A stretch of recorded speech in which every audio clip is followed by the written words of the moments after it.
Hey guys, tonight we begin with the forgotten world of Roman gladiator grooms, those quiet servants who tended to the warriors before they faced death in the arena. We'll drift through their pre-dawn routines, the weight of leather and bronze they carried, the whispered prayers in dimly lit quarters, the careful preparations of oils and bandages, and the strange intimacy between servant and fighter in those final moments before combat. So before you get comfortable, take a moment to like the video and subscribe, but only if you genuinely enjoy what I do here. And let me know in the comments where you're tuning in from and what time it is for you. It's always fascinating to see who's joining us from around the world. Now dim the lights, maybe turn on a fan for that soft background hum, and let's step quietly into the shadows of the Colosseum, where oil lamps flicker against stone walls, and the day begins long before the crowd's roar fills the arena. The darkness before sunrise in ancient Rome carried a particular quality, thick and cool, with the scent of yesterday's cooking fires still lingering in the air. In the quarters beneath the great amphitheaters, where gladiators slept on simple straw mattresses, their grooms were already stirring. These weren't slaves exactly, though many had been born into servitude. They were skilled attendants, men who understood the delicate art of preparing human bodies for potential death. Imagine yourself as one of these grooms, your bare feet touching the cold stone floor as you rise from your narrow bed. The oil lamp beside you sputters softly, casting dancing shadows on the rough-hewn walls.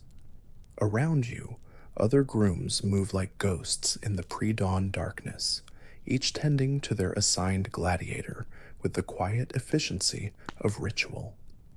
Your gladiator, let's call him Marcus, sleeps heavily on his side, one scarred arm thrown across his eyes. His breathing is deep and regular, the sleep of someone who has learned to rest deeply when rest is possible. You've been tending to Marcus for 3 years now, long enough to know the map of scars across his shoulders, the way his left knee swells after training, the foods that settle his stomach before a fight. The amphitheater above you is silent now, but in a few hours it will thunder with the voices of 50,000 Romans. You don't think about that crowd. Instead, you focus on the immediate tasks, the oil that needs warming, the leather straps that need checking, the small bronze tools laid out on their wooden tray like surgical instruments. You pad quietly to the brazier in the corner, where coals glow like sleeping embers. The oil, a mixture of olive oil, pine resin, and ground herbs, sits in its clay vessel, waiting to be warmed. This oil will coat Marcus's skin, making it harder for an opponent's blade to find purchase, while the herbs will help slow bleeding from minor cuts. You've prepared this mixture so many times, your hands move without conscious thought, stirring gently with a wooden paddle worn smooth by countless preparations. The sound of the oil warming is barely perceptible, a faint bubbling like a distant stream. Other grooms move around you in the communal preparation area, each focused on their own rituals. There's Gaius, who tends to the net fighter with the twisted smile, and old Brutus, whose gladiator fights with twin swords and has never lost a bout. The air fills gradually with the scent of warming oils, leather conditioner, and the metallic tang of weapon oil. You don't need to remember any of these details. Just let them drift by like incense smoke. Marcus stirs as the first hints of gray appear in the small window high above. His eyes open slowly, not with the sharp alertness of fear, but with the measured awareness of someone who has done this many times before. He doesn't speak immediately. Few gladiators do on the morning of a fight. Instead, he sits up slowly, rolling his shoulders to work out the stiffness of sleep. "Good morning, Marcus," you say softly, your voice barely above a whisper. He nods in acknowledgement, then stands and stretches. You've learned not to fill these moments with unnecessary conversation. The weight of the coming day speaks loudly enough. The washing comes first. In the corner of Marcus's small chamber stands a large clay basin filled with water you heated the night before. The water has cooled to just above room temperature, warm enough to be comfortable, cool enough to be refreshing. You hand Marcus a piece of rough cloth and a small cake of soap made from animal fat and ash. The soap smells faintly of lavender, a luxury that gladiator schools provide because clean fighters are less prone to infection. As Marcus washes, you lay out his training clothes, a simple tunic and loose trousers that he'll wear during the morning's preparation. Later, much later, will come the armor and weapons. But for now, comfort and mobility matter more than protection. The water makes soft splashing sounds as Marcus scrubs away the sweat and dust of yesterday's training. Steam rises faintly from the basin, catching the lamplight and creating brief, gossamer patterns in the air. You organize his belongings methodically, bronze oil scrapers arranged by size, leather straps coiled neatly, a small wooden comb for his hair, clean cloths for wiping oil and sweat. When Marcus finishes washing, you begin the first oil application of the day. This isn't the pre-fight coating that will come later, but a lighter treatment designed to keep his skin supple during training. You warm a small amount of plain olive oil in your palms, then work it gently into his shoulders and back. Your hands know every scar, every tender spot, every place where old injuries still ache on cold mornings.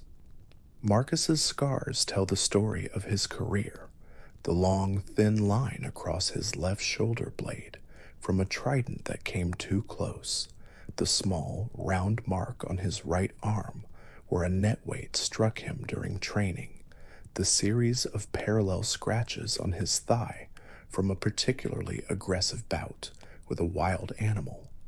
You oil each scar carefully, knowing that scar tissue is less flexible than healthy skin and needs extra attention.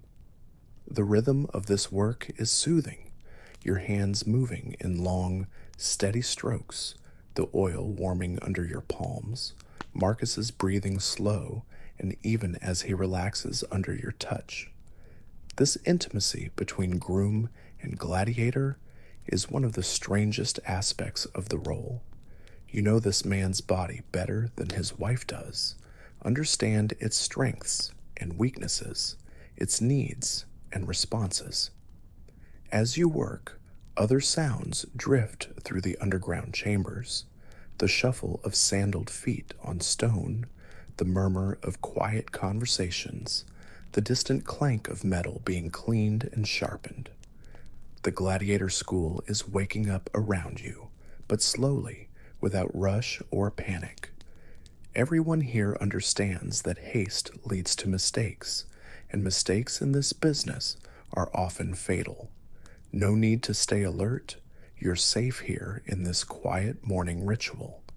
The oil application complete, you help Marcus into his training clothes.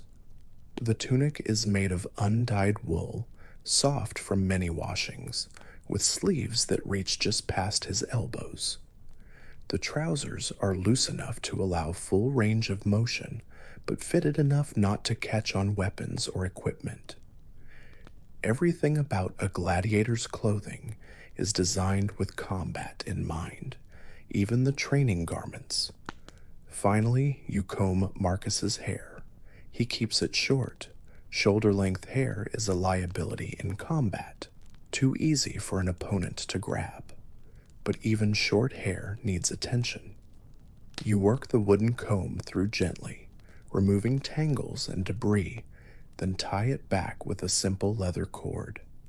His beard, too, gets attention, trimmed short with bronze shears, oiled lightly to keep it soft.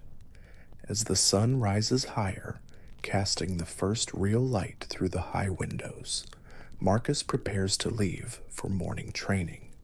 Before he goes, he places a hand briefly on your shoulder, a gesture of acknowledgement and gratitude. You've prepared him well for whatever the day will bring. And as he walks away, his footsteps echoing softly in the stone corridor, you begin preparing for the next phase of the day's rituals. The morning's work is done, but a gladiator's groom is never truly finished until his fighter returns safely to these quiet chambers.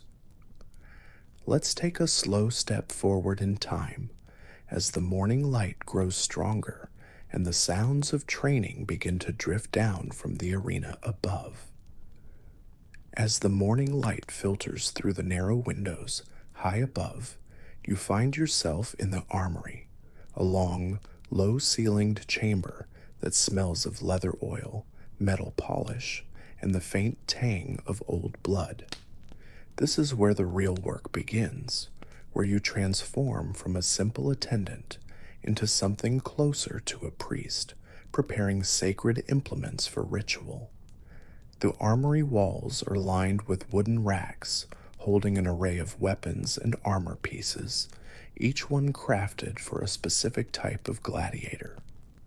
Marcus fights as a retiarius, a net fighter, which means his equipment is lighter than that of the heavily armored secutoris or myrmillones, but no less complex in its own way. Every piece must be perfect, because imperfection means death. You begin with the net itself, lifting it carefully from its hook on the wall. This isn't the crude fishing net that many people imagine, but a finely crafted weapon made from thin rope and weighted with lead balls around the perimeter. The mesh is tight enough to entangle a sword blade, but open enough to allow quick manipulation. You spread it out on the long wooden table, running your fingers along each strand, checking for frays or weak points. The rope has a particular texture, rough enough to provide grip even when wet with sweat or blood, but not so coarse as to tear the skin of your palms during quick manipulation. Each junction where the rope's cross has been reinforced with tiny knots, and the lead weights are sewn into small leather pouches to prevent them from tearing free during combat. Finding a small section where the rope has begun to fray, you fetch your repair kit, a collection of thin cords, a bronze needle, and a small knife for cutting. The work requires patience and precision. You cut away the damaged section cleanly, then begin the delicate process of splicing in new rope. Your fingers move automatically through the familiar motions: over, under, through, pull tight. The rhythm is almost meditative. Around you, other grooms work on their own equipment with the same quiet concentration. There's something deeply satisfying about this communal silence, broken only by the soft sounds of leather being oiled and metal being polished. The air grows thick with the scent of beeswax and lanolin, creating an atmosphere that feels almost sacred. Next comes Marcus's trident, a three-pronged spear about 6 feet long, with a wooden shaft wrapped in leather strips for better grip.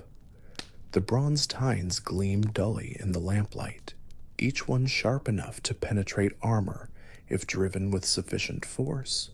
You examine each prong carefully, looking for nicks or bends that could affect its performance. The trident's balance is crucial. Marcus has trained with this specific weapon for years, and his muscle memory is calibrated to its exact weight and length. You lift it and give it a few practice thrusts, feeling how it moves through the air. The weapon should feel like an extension of the fighter's arm, responding instantly to the slightest shift in grip or angle. You find a small nick in the middle tine, probably from yesterday's training session when Marcus practiced against a wooden target studded with bronze fittings. Using a fine whetstone, you carefully work out the imperfection, testing the edge with your thumb until it's properly sharp. The bronze makes a soft singing sound as you work it against the stone, a sound that somehow manages to be both soothing and ominous. The leather wrapping on the shaft needs attention too.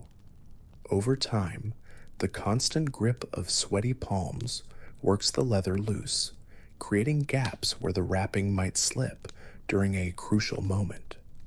You unwrap the old binding carefully, cleaning the wooden shaft with a damp cloth before applying a thin layer of pine resin to help the new wrapping adhere properly. Rewrapping the shaft is an art in itself. The leather strips must overlap perfectly with no gaps or bunching, tight enough to provide secure grip, but not so tight as to create uncomfortable ridges.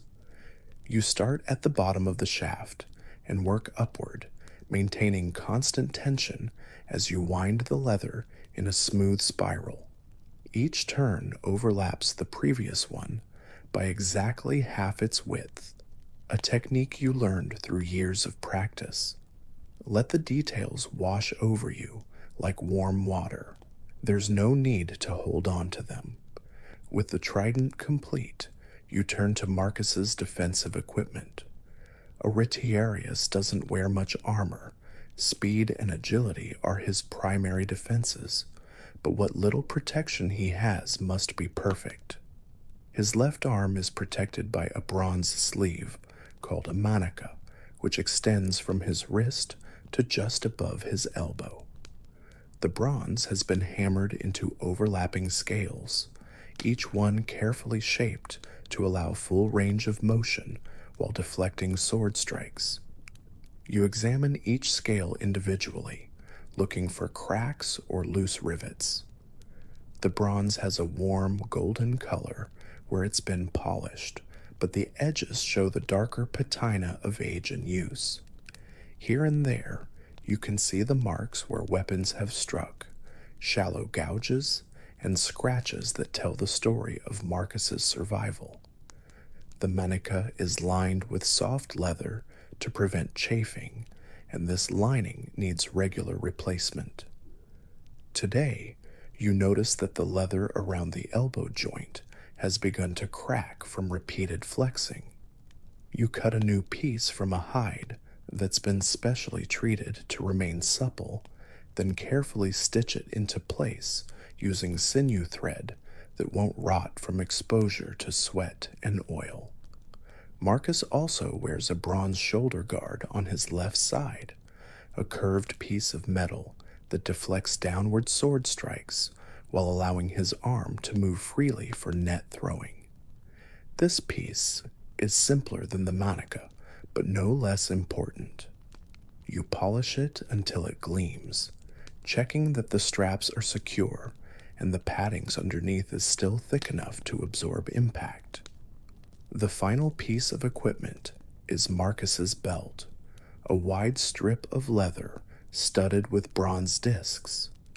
This isn't just decoration, but serves a practical purpose, protecting his lower torso while providing attachment points for equipment. You oil the leather until it's supple and dark, then polish each bronze stud until it catches the lamplight like a small sun. As you work, you become aware of the sounds filtering down from the training areas above. The thud of wooden weapons against shields, the scrape of feet on sand, the occasional shout of an instructor correcting a student's technique. These sounds provide a rhythmic backdrop to your own work, reminding you of the purpose behind all this careful preparation. The morning is advancing, and soon Marcus will return from his training session, hungry and ready for the midday meal. But first, he'll want to inspect his equipment, running his hands over each piece to ensure it meets his exacting standards. A gladiator's life depends on his equipment, and by extension, on the skill and care of his groom. You arrange everything on the wooden rack in the order Marcus will need it, net folded properly and easily accessible, trident balanced against the wall within easy reach, armor pieces laid out in the sequence he prefers for arming. Everything has its place, and everything must be perfect. The leather and bronze seem to glow softly in the lamplight, each piece a testament to the ancient crafts that create instruments of survival. In a few hours, these carefully maintained tools will be tested in the ultimate arena, where the margin between life and death can be measured in the sharpness of a blade or the suppleness of a leather strap. As the sun climbs higher and the training sounds grow louder above, let's quietly drift into another moment from this forgotten world. The afternoon heat settles over the gladiator quarters like a heavy blanket, and with it comes a different rhythm to the day. Marcus returns from his morning training session with sweat darkening his tunic and dust coating his arms and legs. His movements are loose and relaxed, the satisfied fatigue of muscles well used rather than the trembling exhaustion of overwork. Today's training went well. You guide him to the bathing area, a series of stone basins fed by an ingenious system of pipes that bring water from the aqueducts above. The first basin holds cool water for initial rinsing, the second warm water for actual bathing, and the third, heated by a small furnace, hot water for final relaxation. Steam rises gently from the heated basin, creating a misty atmosphere that softens the harsh stone walls. Marcus strips out of his training clothes without self-consciousness. After years of shared quarters and communal bathing, modesty is a luxury gladiators can't afford. You fold his garments carefully, checking them for tears or excessive wear that might need attention before tomorrow's session. The first rinse is purely practical, cool water sluiced over his body to remove the surface layer of sweat and grime. Marcus cups water in his hands and drinks deeply, then splashes more over his head and shoulders. The dust of the training ground streams off him in muddy rivulets, pooling briefly around his feet, before draining away through carefully placed channels in the stone floor. In the warm basin, the real bathing begins. You hand Marcus a bronze strigil, a curved scraping tool that removes oil, sweat, and dead skin more effectively than cloth alone. He works systematically, starting with his arms and moving across his chest and back. The strigil makes a soft scraping sound against his skin, rhythmic and soothing, like the whisper of wind through grain. You assist with the areas he can't reach, between his shoulder blades, the small of his back, the backs of his thighs. Your movements are practiced and impersonal, focused entirely on cleanliness and preparation. This intimacy is purely functional, stripped of any emotional weight by its necessity and routine. The soap you use is a luxury by Roman standards, made from rendered animal fat, ash, and scented with imported herbs. It creates a thin, slippery lather that smells faintly of rosemary and thyme. These herbs aren't just for fragrance, but serve a practical purpose. They're natural oils helping to condition the skin and prevent the cracking that can occur from frequent washing. As Marcus soaks in the hot basin, you prepare the afternoon's oil treatment.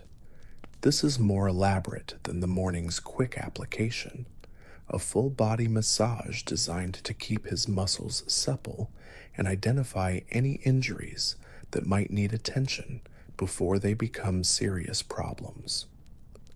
The oil you use now is warmed to just above body temperature and infused with a complex blend of herbs. Bay leaves for their antiseptic properties, willow bark for pain relief, comfrey for healing minor cuts and bruises, and a touch of imported frankincense that creates a calming, almost sacred atmosphere. The scent rises from the warming vessel like incense from a temple altar. No need to remember these details. Just let the warmth and fragrance wash over you. Marcus emerges from the hot bath, relaxed and clean, water streaming from his skin in rivulets that catch the afternoon light filtering through the high windows.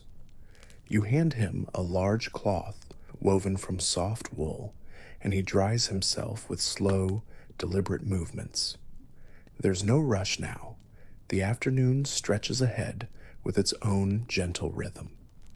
The massage begins with Marcus, lying face down on a wooden table padded with folded blankets. You warm oil in your palms, then begin working it into his shoulders with long, smooth strokes. Your hands know this body intimately.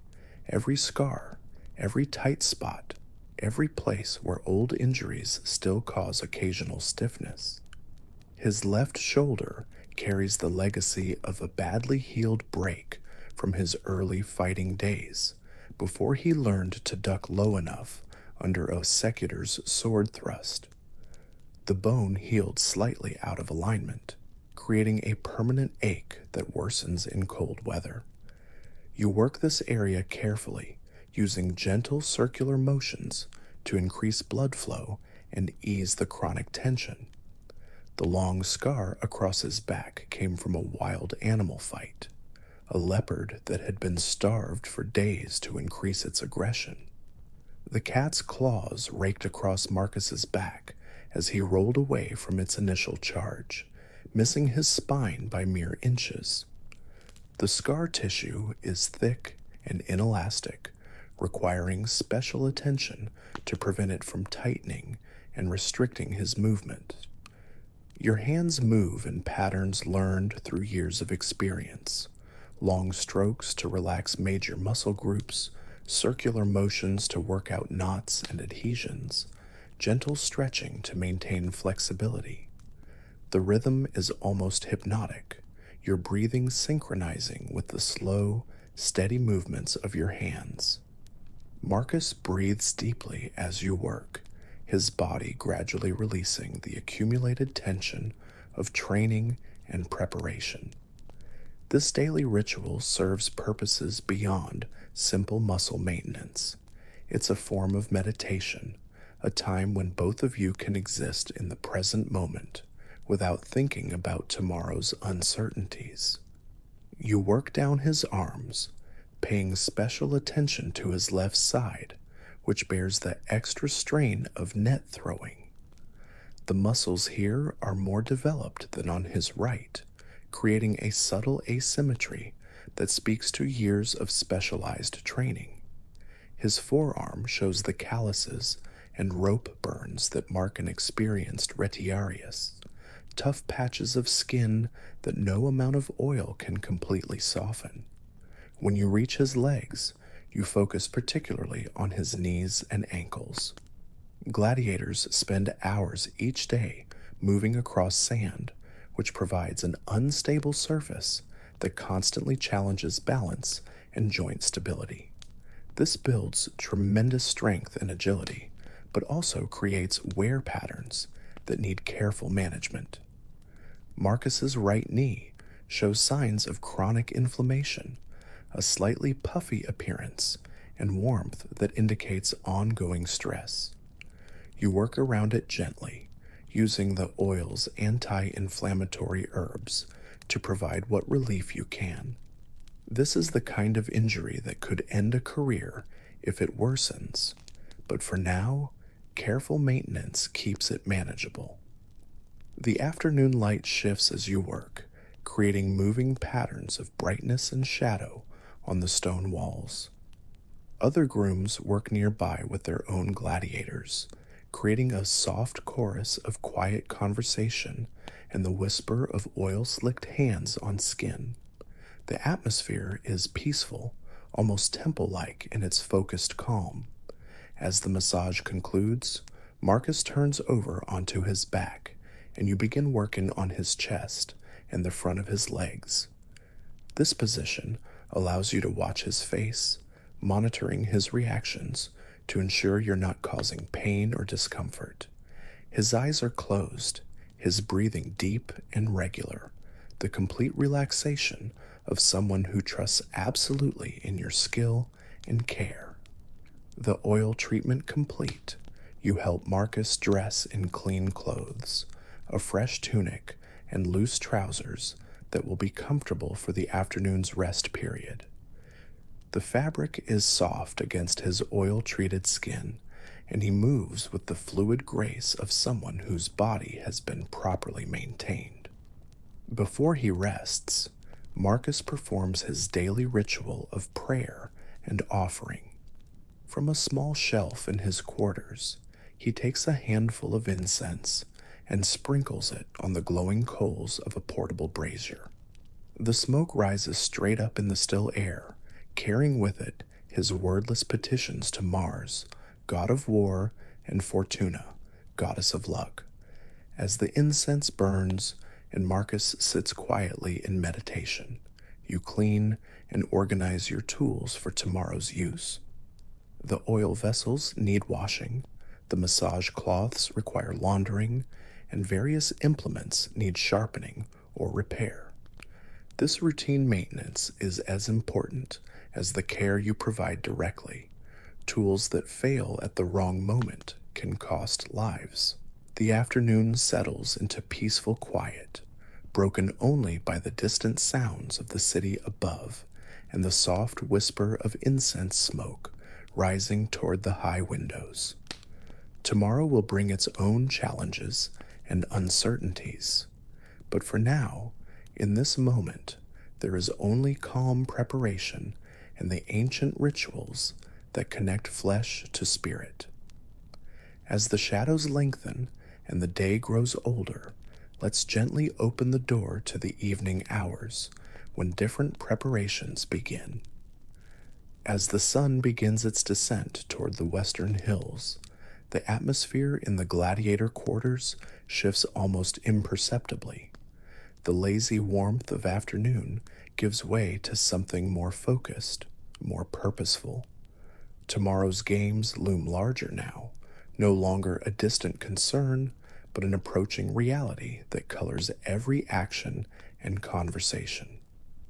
You find Marcus in the small garden courtyard at the center of the underground complex, a patch of green that seems miraculous in this world of stone and bronze. A few olive trees provide shade, their silver-green leaves rustling softly in the evening breeze. Herb gardens line the walls, rosemary and thyme, bay and lavender, all carefully tended by those gladiators and grooms who find peace in nurturing growing things.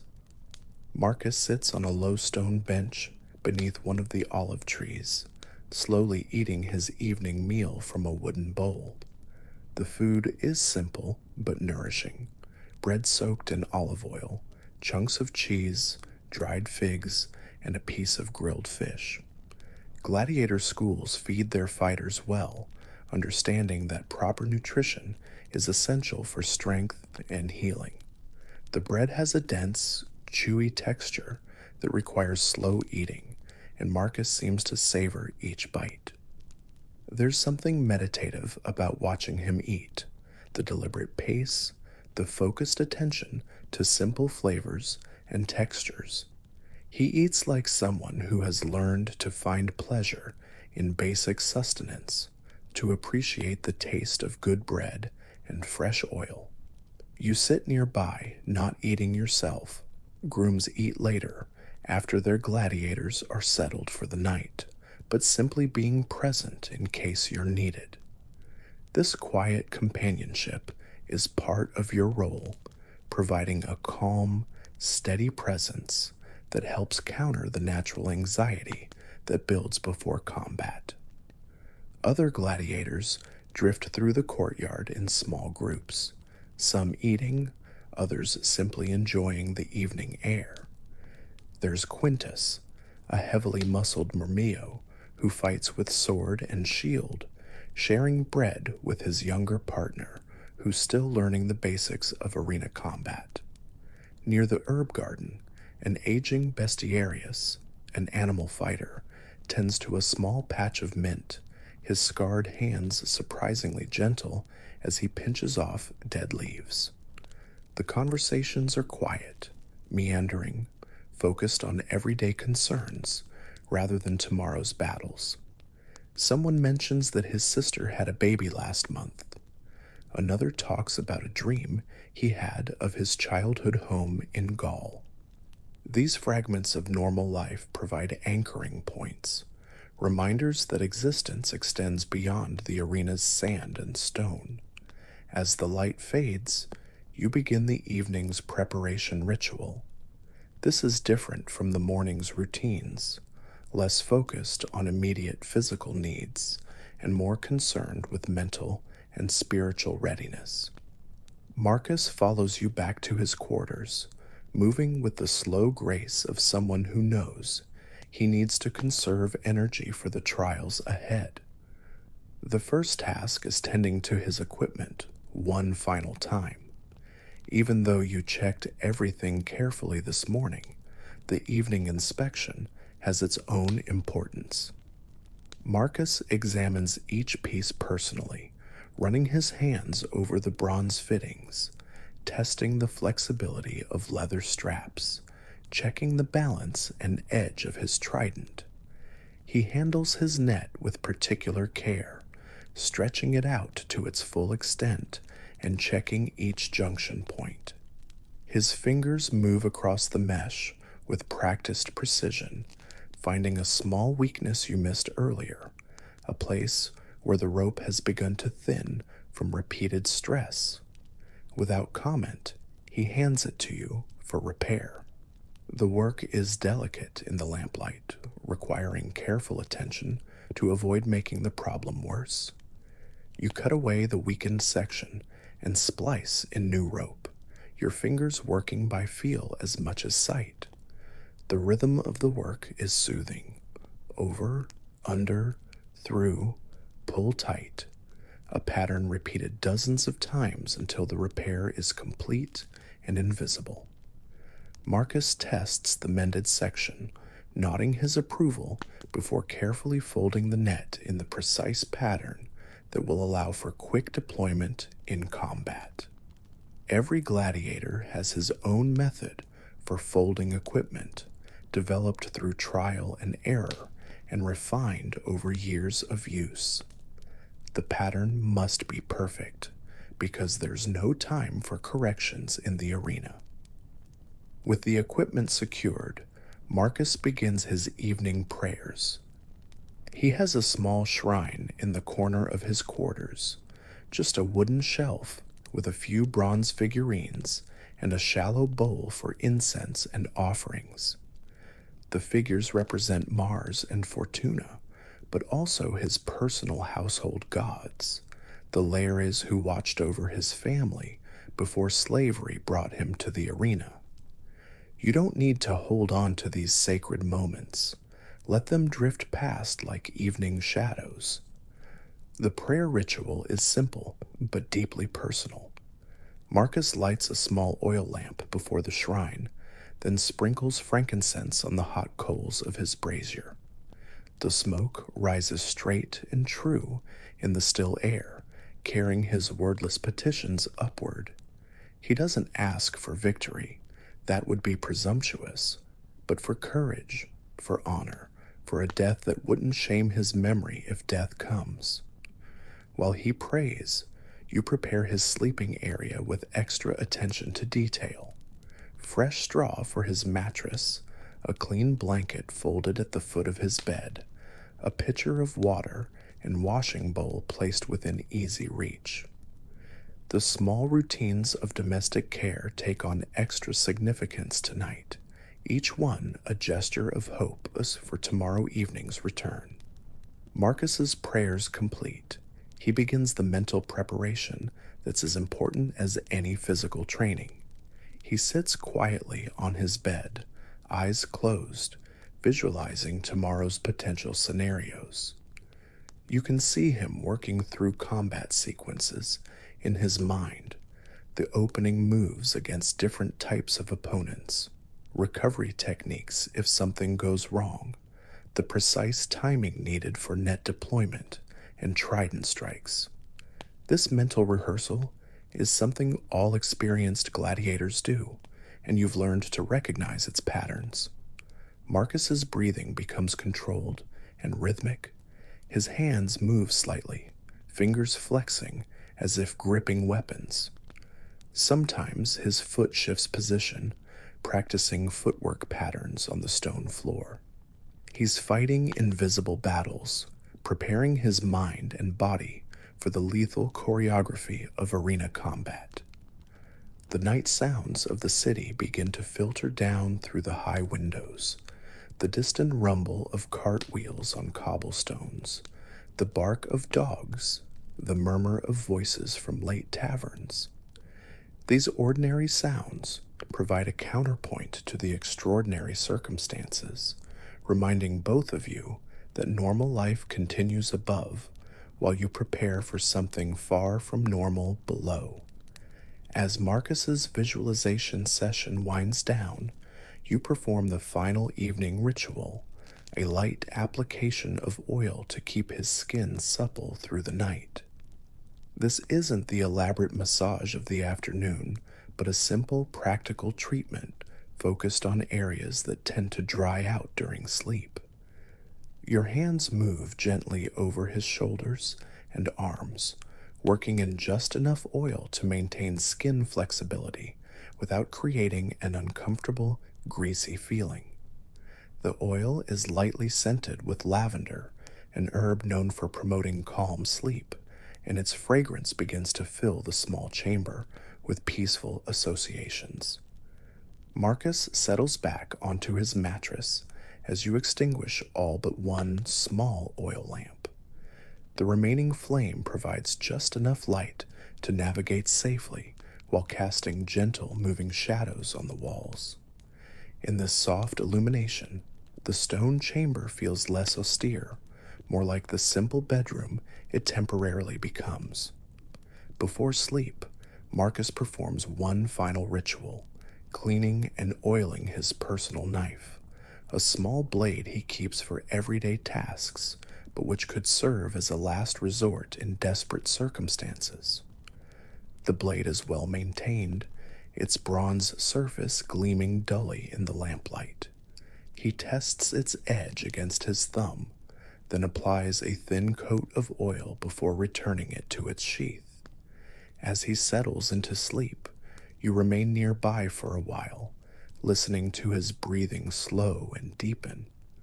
Some grooms sleep in separate quarters, but you've chosen to remain close tonight, ready to respond if he wakes with nightmares or needs anything for his comfort. The night deepens around the underground chambers, bringing with it the profound quiet that settles over the gladiator quarters after evening preparations are complete.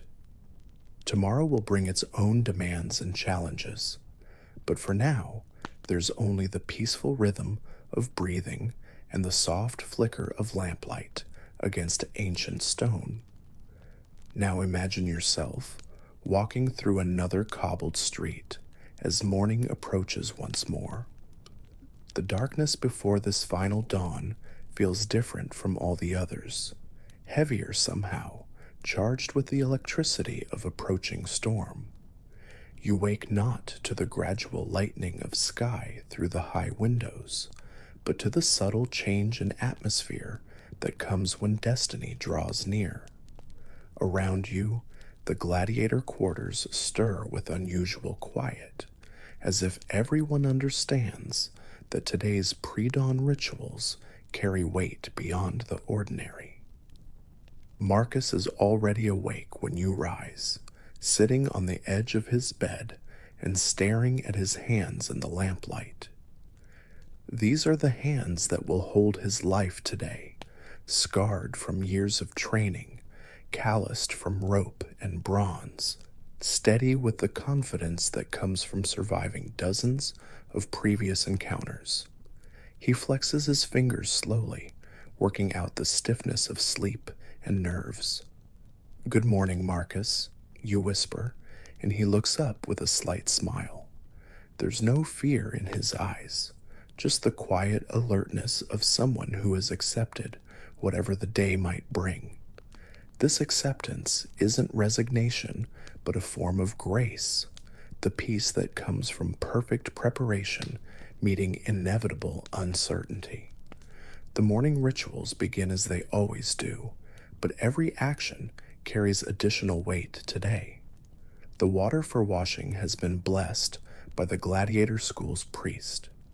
The oil for his skin includes rare herbs imported from Egypt and the distant reaches of the empire. Even the simple act of combing his hair becomes a ceremony of preparation for what might be his final public appearance. You work in the sacred silence that accompanies all great undertakings.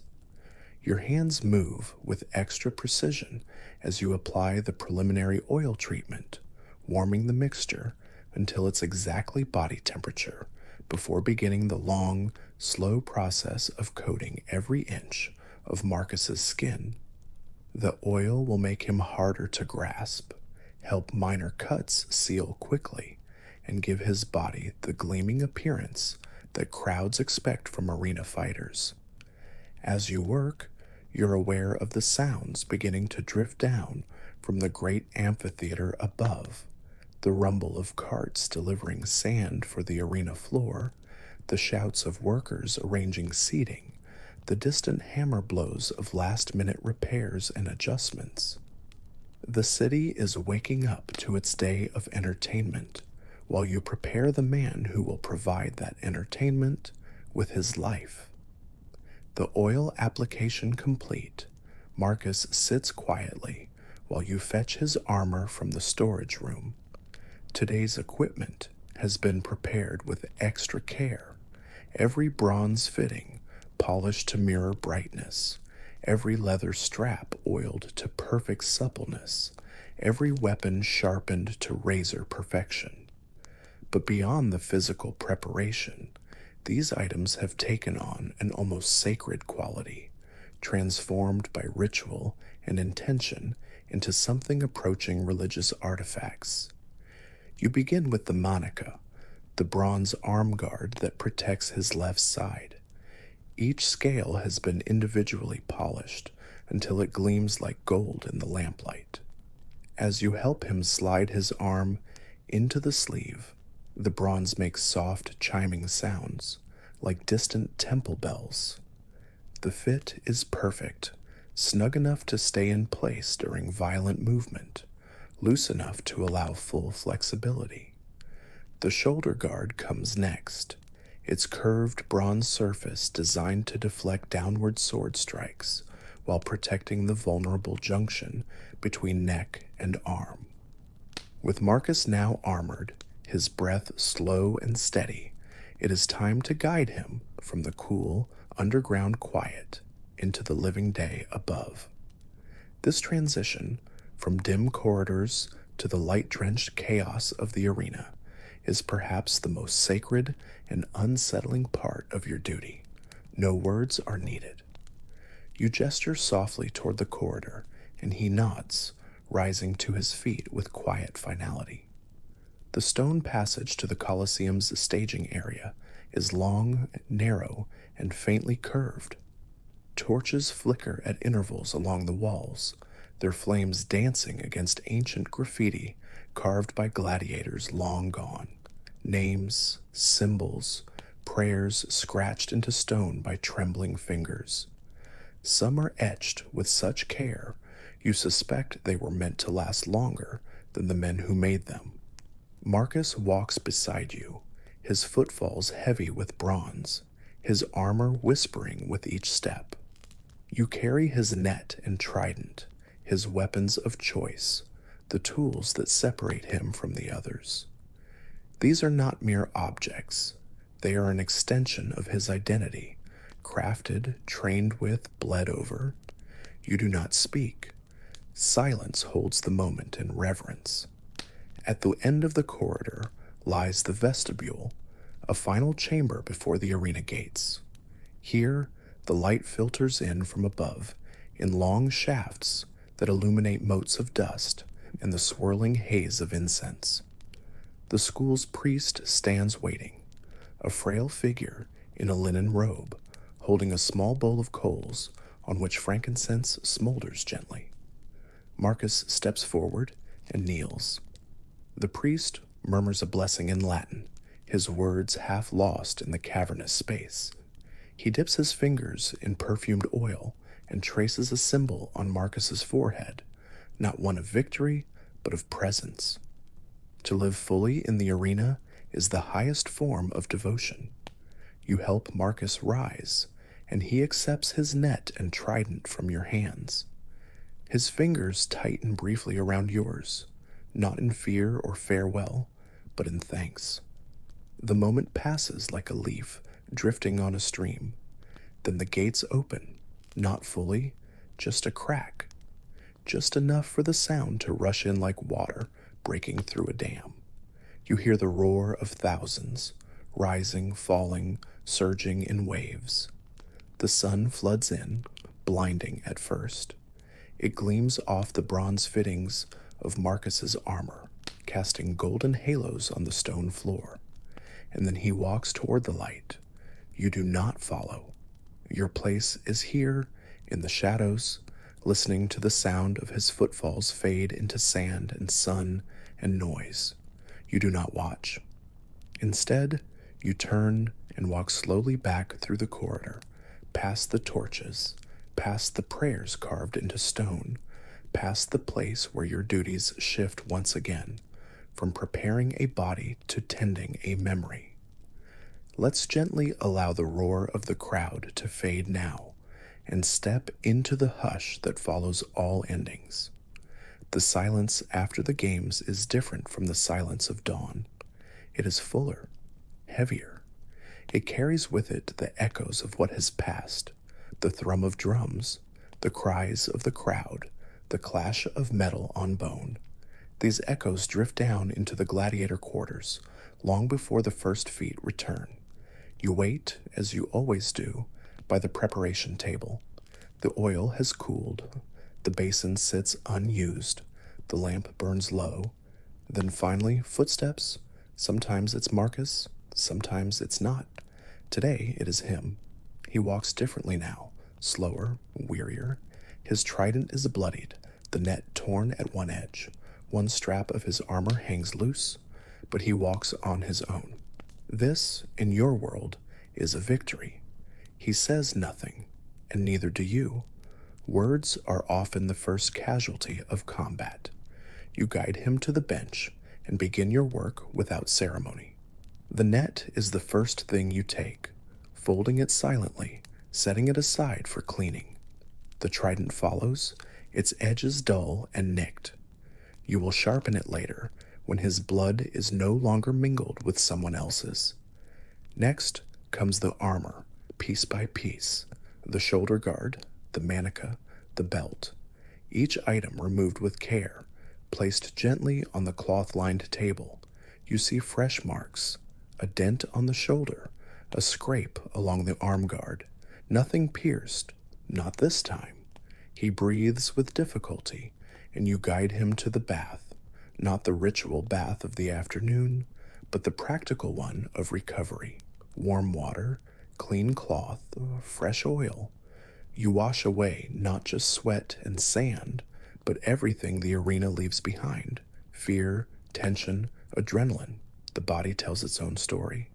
A bruise on the ribs, shallow. A cut on the thigh, deeper. You clean and bind it with practiced hands, your fingers moving gently, surely. He doesn't flinch. That trust has been earned. As you work, the room remains silent, save for the trickle of water, the soft rustle of cloth. The air smells of blood and rosemary, of iron and oil, of life and everything it costs. After the wounds are dressed and the armor cleaned, Marcus lies back on the cot. His breathing slows, his eyes close. This is not rest, not yet. It is a drifting, a moment between worlds, between the arena and sleep, between the crowd and the self, between who he is and who he must become again by morning. You sit beside him, hands in your lap. There is nothing more to do. And as the night settles once more over the quiet chambers beneath the Colosseum, you let your own breath match his, slow, steady, present. Let this final stillness hold you. Let the day dissolve. And when you're ready, sleep.